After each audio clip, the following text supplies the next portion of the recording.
everybody. Welcome back to Buying Time. Harry McCullough here. We're talking with Joe Orgeron, State Representative from District 4. I know you from Grand Isle. We've hung out down there. I'm sorry, 54. Okay. Well, we've hung out in Grand Isle before, and obviously, you know, I appreciate you being here. Hopefully things are down there are doing better, right? They're coming along. I've been going about every other day, and still a lot of debris on the side of the road. I've been working with Mayor Cormerdale trying to get multiple redundant paths for electricity, water, cable, communications, and natural gas. So that's the main thing, some of the infrastructure projects that we're going to be working on. Well, that's great. That swerves us right into where we want to start today. Is about the infrastructure bill. Mitch Landrieu is going to be in charge of a lot of that, which is a local guy. His family grew up on Grand Isle, by the way. I know we've talked to Mary and Mitch about that over the years. But what about the infrastructure bill, and what does that mean for District 54 and what may come out of that? All right. Well, you know, it is the bipartisan bill that already passed. It's not the Build Back Better bill, and it has dollars in it, and it is a good thing that Mitch Landrieu will be in charge of it, as he is familiar with our area and our needs, and any of the things in infrastructure we put forward shouldn't be that big of a surprise to him. For within District 54, Grand Isle, the like I said, the resiliency of infrastructure there is one of the things. Probably the biggest one is the water line that runs between Lafitte and Grand Isle. Right now, we did have back in the past, we had a redundant line from the Lafourche Parish system, and whenever they redid those bridges, those small bridges, they didn't put back that water line. And then because they had the Lafitte to Grand Isle line, now the Hurricane Ida has completely devastated that, and there's new plans to redo a line in a better way, more hurricane resilient manner, and trying to get some infrastructure dollars for fresh water between Lafitte and Grand Isle is one of the things I'm working on. Of course, they had already made a plan to reconnect the Lafourche to Grand Isle line, and the piping was laying there during Ida, and they basically, if you go down there, you'll see that it's literally laying along the side of the road, temporarily supplying water to Grand Isle. So, yeah, no, there's a lot. So it was $1.6 trillion, right? And everybody thinks it's just money just falling from the sky. But look, everything they do, FEMA, as we know, is still trying to get money down here from some of those problems from Ida. So it's a federal program. Even though Mitch Landrieu's got some local areas, he's not just going to be able to hand you $1 billion, right? So. Right. Do we have shovel-ready projects? Because that's what they're going to be looking for these things. The water line, is specifically for Grand Isle, was something that they already knew. A couple of Grand Isle Tarpon Rodeo events, maybe a couple of years ago, there was a problem where the water line had been busted. So they had already started working on the engineering of how to improve the line, and it's around a $30 million, $25–30 million price tag. So I think that one should be relatively easy, straightforward. That the engineering's been done, or not completely done, but pretty close to being done. That we could get worked on rather quickly. Another thing is, after the storm, people were always complaining about why don't they go underground for power. Right. And if you drive to Grand Isle, you'll notice the power lines go up until they call it Dogri, but basically right outside of Fouchon. Mm-hmm. And then they've actually not dredged is the right word, plowed and placed the power lines subterranean along the side of the road, all the way to where the right before the Elmer's Island Bridge, where the Welcome to Grand Isle sign is. So that 5.5 mile, 6 mile stretch where there are no customers now for power is now all going to be subterranean. So that should be an added hurricane resiliency for one type of power feed. You have energy down there? Is that what? Entergy, absolutely. And I think they're looking at a $2 billion infrastructure thing that they need to redo, all the stuff from Ida. So that company's going to be doing a lot of work. So hopefully we'll be on the list to getting all of those things for sure. There some of the other ones closer to my home is in Golden Meadow and Lafourche Parish.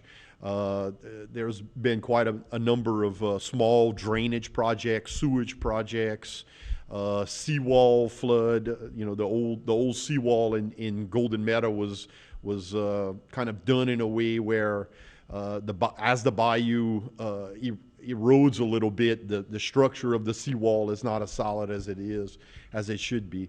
And these are capital outlay projects that have been on the books for a while and kind of been in that what they call the P5. Right. Kind of Right. languishing for a while. Oh, yeah. So since the infrastructure program has dedicated monies for drainage and dedicated monies for sewage and stuff like that, trying to get some of that money directed down to the town of Golden Meadow would be great. Yeah, a lot of this money that you've been spending, it was to be project ready and to be ready in case their funds would come available. That does not include the high rise, right? The LA1 No. raise. That's ready to break ground. Yeah, that's kind of like almost in the not in the past. Right, It's the money's been allocated, right. and actually there's been meetings where I've been to where I was told with as much money for the elevated highway between Leeville and Golden Meadow that's going to be coming, the optics may not look good if you go and ask for more money. And I'm like, after Hurricane Ida, I'm going to try to get whatever I can. Yeah. I mean, whenever the Golden Meadow Bridge has like one single navigation light at night to let boats know that it's there, it needs some love and attention. No, badly. we certainly do, and in a lot of different areas down there. So, redistricting, you guys are going to go to work February 1st for a special session. Got a couple of months to get it done before qualifying for the next election. Very interesting because of a number of different. Now, redistricting for your level, the rep level, Senate level, and congressional level, right? As well as the Bessie Board for Education, and I believe the last one is for the Supreme Court of the District Courts of Louisiana as well. Right. Okay, so locally, do we see any redistricting when it comes to state reps or state senators? Tanner and I on the southern part of Lafourche and Terrebonne lost population. People moved further north, and I believe Representative Zarang and Representative Fontenot both gained people, so there's going to be some moving of the lines. And then Representative Barrow Amity is kind of in a wraparound district as well. And I don't remember what her plus or minus number was, but I know that I need to move my line further north and get a little bit more people. I see. Yeah. So they want to, I got you. So they want to keep the same amount of people in almost every territory. Right. The census every 10 years basically comes up with a population of all of Louisiana. They literally take that number and divide it by 105 because there's 105 districts that need to be allocated in Louisiana, and it comes out to a number this cycle to be 44,000.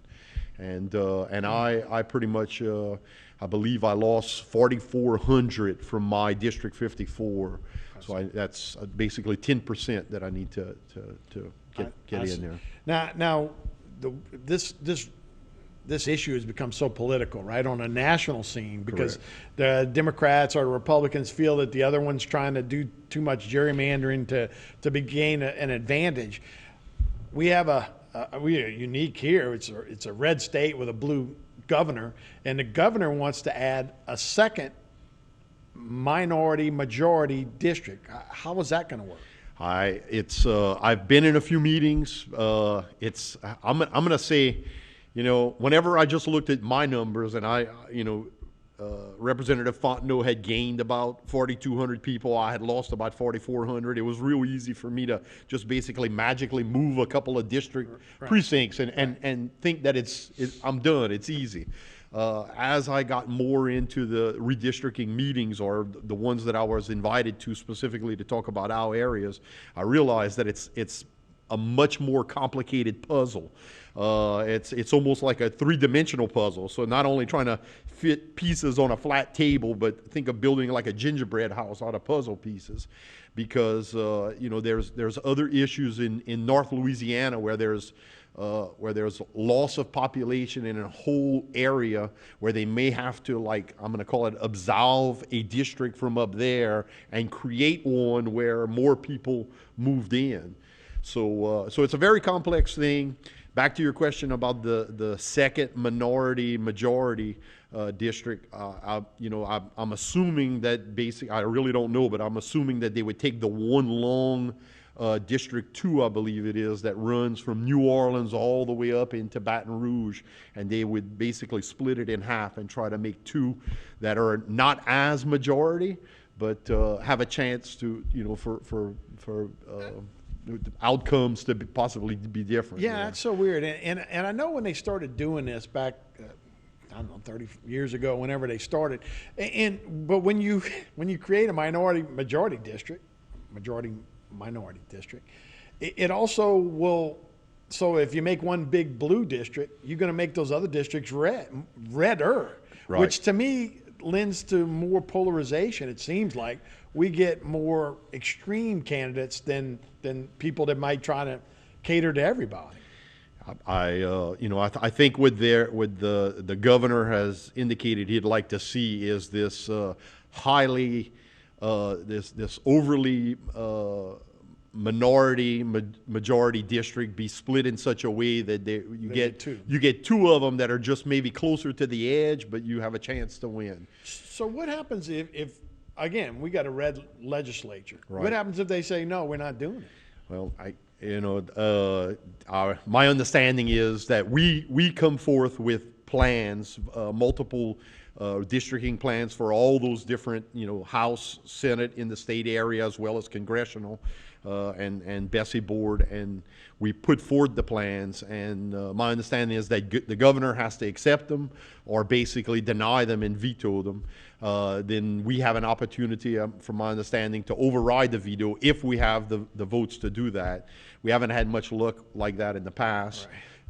Don't see how that might be changing anytime soon. Who gets the last word? The last word is the Supreme Court of Louisiana, and I don't. The way the things that I've been given to read on this basically indicate that it may be the first time that it ever has to go to the Supreme Court to decide it, because as you mentioned at the start, there's a definitive time that it has to be done in order to make qualifying for the midterm elections. Right. So it has to be done in a certain timeline. You guys, when you're coming off of COVID and coming off of Ida, and it seemed like everybody's been kind of getting along. We've had so much money in Baton Rouge, right? Hadn't had to close anything down recently. This might be the fight that we hadn't seen in a while.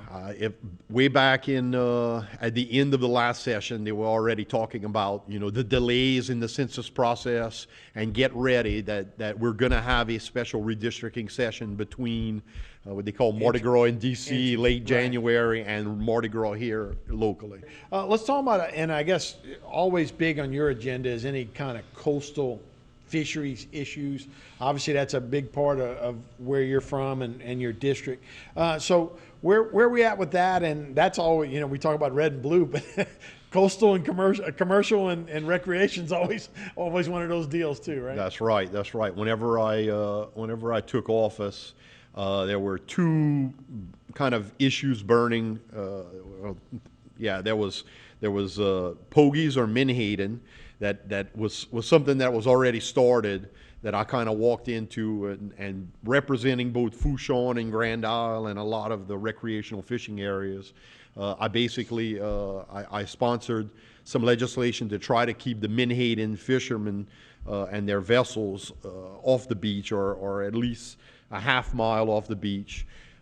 And there were a couple of exceptions from coast to coast, a half mile with Grand Isle. Through Grand Terre, a mile exception, and then still honoring a 3-mile buffer off of Grand Isle itself. It made it through the House. It kind of got stalled in the Senate. We went into what's called conference committee, and in the end it didn't pass, but we were able to get a bycatch study done so that we could re-examine in this upcoming Menhaden season just basically how much of the trout, redfish, mullet, and other things are being caught that close to the beach with this industrial harvesting that happens. And what's changed recently is, in the process of having done the legislation and it not passing or not getting to the finish line and being changed into this study, the Wildlife and Fisheries Commission stepped up to the plate and decided to put in a quarter-mile buffer coast to coast with those same exact exceptions in our I'm going to call it our user critical area or recreational fishing areas. Now, in the process of doing that, they have to put in a notice of intent and ask for comments. The comments that came back have them now reassessing whether or not they want to potentially leave it at a quarter mile or move it to a half mile, which just so happens to be exactly what my legislation was. So actually, this in the next few days, there's going to have a meeting where they're going to read out all the comments that they got. So so that was one, the Menhaden, which I'm still actively involved in. The other one that people brought up to me was bull fishing, which I see the airboats with all the lights. Sure. I drive to Grand Isle on a Friday evening. I see them going out. I know that it's big business. Just a lot of local constituents basically said, look, Joe, I've been fishing in this one spot, and anytime there's the first cold front that passed, I could always go there and catch my limit of redfish. And now that these bull fishermen are in this area, I can't do that anymore. So that, people are giving me anecdotal evidence, and my immediate response was, look, I'm a big conservationist as well, but I'm also pro-business for our area. So I actually proactively called each and every one of the bull fishermen, yeah, and let them know that, hey, there's some constituency here that want me to do something, and I want to work with y'all. I want to figure out how we can make this work. So there's the issue of, it basically boils down to, they spend a lot of money to do their business, and we want to, and the people that have gone, I've never gone on a commercial bow fishing adventure yet, but I've actually gone with friends and we've done it ourselves. So I know what it's more or less like, and I think the two things are, the rules that they play by are the same as the rod and reel fishing with a hook, but they're doing an indiscriminate take. Right, the way they're doing it is different, so there maybe should be different size limits and take limits. That's number one. And number two, the ones that the people complain about is trespassing. With these small airboats and surface drive boats, they're basically able to go anywhere. And the vibe that I got from interviewing those bow fishermen are, whenever they're working where they are supposed to be, they stay in the areas where they're supposed to be. On the rare occasions that they can't make a particular trip, they may provide proxy to some other bull fishermen, maybe from Baton Rouge or out of area, to come and fish in their area. And they may not be aware of the boundaries as well as the local people are. Right. So that's where the rub comes in. So, and it's nighttime, right? So. And it's nighttime. we don't know how that works. But, that and the third thing I'm just going to throw in as lagniappe is last legislative session, there was a House bill, I think 691 was the House bill number, and it became Act 356. It actually passed, and it basically revamped all of the wildlife and fisheries licenses. It combined a lot of fragmented licenses, and as I told a constituent earlier today, I said, I looked at it as it gave a much better deal for the recreational fishermen and a slightly better deal for the commercial fishermen. But there are still some issues on what's a senior. And at one point in time, they did 60 years old, and part of this bill was to move it to 65, and a commercial fisherman, it's at 70. So there's some discrepancies that people are kind of complaining about. So just like with any good legislation, sometimes there's a few got to make people mad on both sides. Things that make people mad on both sides, and sometimes you got to come back around in a subsequent session and maybe introduce some small slight tweaks to kind of make it more cohesive and more fair. Well, Joe, enjoy your time in Baton Rouge. It should be fun. It's a learning experience always. We appreciate you coming by. We'll have more bite time right after this.